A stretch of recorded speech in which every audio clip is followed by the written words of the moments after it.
Eh bien, de retour à l'émission d'Art en Art, on change un petit peu de registre cette fois-ci en parlant de la Seigneurie des Patriotes.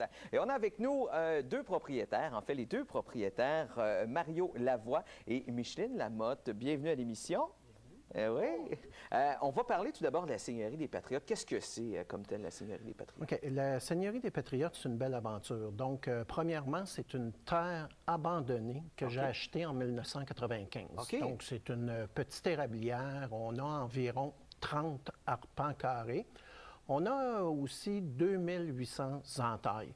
Donc, c'est une terre qui est à l'abandon depuis une trentaine d'années. OK. Vous savez qu'on ait des érablières à l'abandon au Québec. Bien, je pense que c'est un non-sens. Le Québec produit 81 de la production mondiale d'érable. On a plein de petits boisés qui sont abandonnés, là. Donc, notre coup de cœur, c'était de préserver ce boisé-là. Le boisé en cours de route aussi, c'est devenu une ferme d'élevage. On élève chez nous des daims, des chevreuils, des cervidés. Des daims, OK. Oui, oui, c'est une espèce. C'est une espèce de chevreuil. Exactement. Okay. Donc, c'est le plus petit de tout ce qui s'appelle cervidé. OK. C'est originaire d'Europe. C'est un troupeau que moi, j'ai acheté en Ontario, qu'on a ramené au Québec. Puis aujourd'hui, on compte plus de 200 têtes. Ah, oui, wow. Donc, on a aussi une table champagne. OK. Et donc, bon, la Seigneurie des Patriotes, pour expliquer aux gens, vous avez acheté cette terre-là, vous avez défriché ça, vous avez construit un bâtiment. Absolument. Et c'est un bâtiment qui n'est pas, je veux juste finir, parce qu'en disant que c'est pas un bâtiment qui était là à l'époque, ce que je croyais en ayant le nom Seigneurie des Patriotes, là. Non, c'est un bâtiment qu'on a construit. On a donné un cachet d'époque, par contre. Pourquoi la Seigneurie des Patriotes? Bien, tout simplement il y a eu des assemblées patriotiques à l'Assomption, puis on voulait souligner ça. On a un très gros côté patrimoine chez nous. On a un très gros côté régional. Donc, quand on reçoit les gens, on est habillé en costume d'époque. Le décor est vraiment d'époque. Donc, c'est vraiment... c'est une entreprise qui est beaucoup, beaucoup en évolution.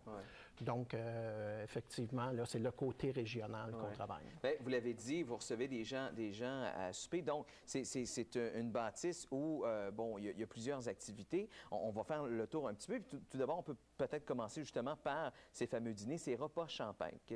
Oui, c'est ça. Donc, les repas champêtres, ce sont nos produits de ferme qu'on amène sur la table. Donc, pour ceux qui connaissent les tables champêtres du Québec, donc ça fonctionne sur réservation. Chez nous, on reçoit à partir de 10 personnes, puis on peut aller jusqu'à 300. Ah oui, wow. Donc, on a 3 salles. C'est assez grand, là.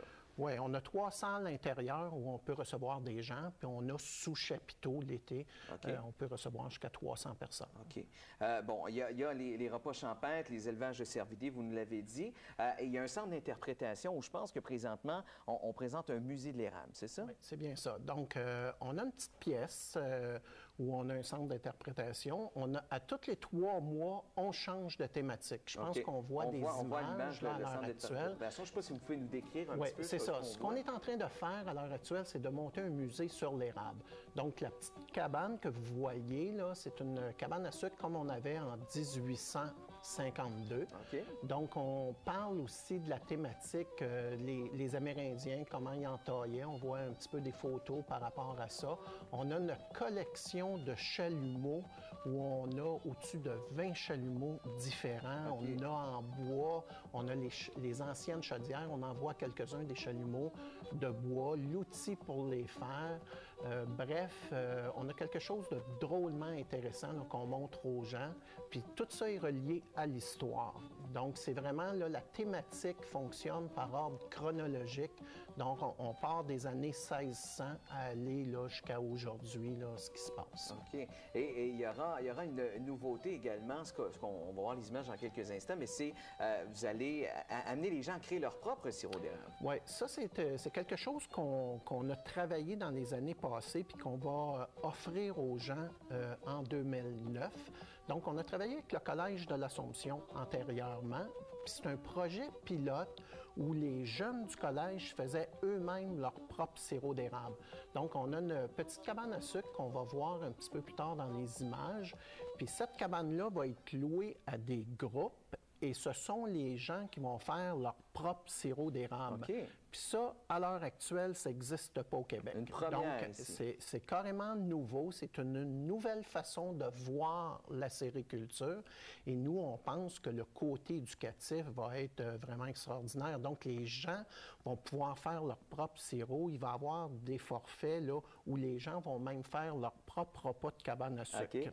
Donc, naturellement, ce qu'on vise un petit peu avec ça, c'est les familles et c'est aussi les entreprises. On appelle ça faire du team building. Donc, c'est de sortir les gens de leur entreprise, les emmener dans un milieu qui est différent, leur faire passer une journée de plein air, de plaisir, et à partir de là, de dire aux gens, bien, écoutez, si on s'amuserait autant dans nos milieux de travail, imaginez-vous comment que l'entreprise pourrait être performante. Bien, j'imagine. Donc, bref, ça doit être intéressant d'apprendre à à faire du sirop d'érable aussi. Hein? On en Écoutez, mange, mais là... tout le monde au Québec est allé à la cabane à sucre. Ouais. On peut compter sur nos doigts ceux qui ont fait du sirop, par exemple. C'est vrai, absolument. Puis nous, ce qu'on offre, c'est cette opportunité-là.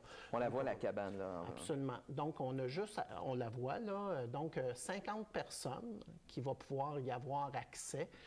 Donc, on a juste à penser à une agence de voyage qui loue sa petite cabane, français, américain, japonais. Ouais. Quelle belle façon de faire connaître le Québec en découvrant nos produits. Absolument. Bien, Monsieur Lavoie, cet été, on a plusieurs autres activités qui s'en viennent. Il y a un site Internet pour les gens qui seraient intéressés à en savoir davantage. On va l'apparaître à l'écran, la seigneurie-des-patriotes.qc.ca. Et avant de terminer, il y a une journée porte ouverte qui s'en vient sur les fermes. Absolument. Donc, comme les gens connaissent, à tous les automnes, au mois de septembre, depuis 6 ans sur les fermes du Québec, l'UPA offre aux gens de venir visiter des fermes. Donc, dans la Naudière, l'année passée, on était 15 fermes. Cette année, la Seigneurie des Patriotes fait encore partie. Donc, on vous invite en grand nombre à venir nous rencontrer, à venir déguster les produits du terroir. Bon, on va aller voir ça. On invite les gens à aller à la Seigneurie des Patriotes. Merci beaucoup d'être venu nous voir aujourd'hui.